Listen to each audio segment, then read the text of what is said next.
So, hi mga kadamers, na po i-share na hope makatabang kani siya nga kaalam nga viral education pero hope nga makatabang. Then kay di karon nga panahon sa atong nga account daghan na kay nang hack. So, moadto lang ta sa Facebook. Then moadto ta sa 3 line. Then click na to ang settings. And click na to ang account center. Then password and security. Login alert say ato ang i-click, then say i-click na to ang atuang Facebook nga ginagamit. Then kailangan kani siya naka check ni siya, on dapat siya kay para kung naay mo hack automatic na imo notify nimo or sa email ad na ay mo notify. Then back na pug ka, ato na pug ka sa Messenger. Ato ka sa Messenger, then ato ka sa 3 line.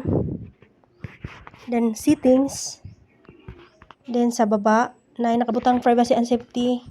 Mato na po ka sa end-to-end encrypted chat. Then security alert.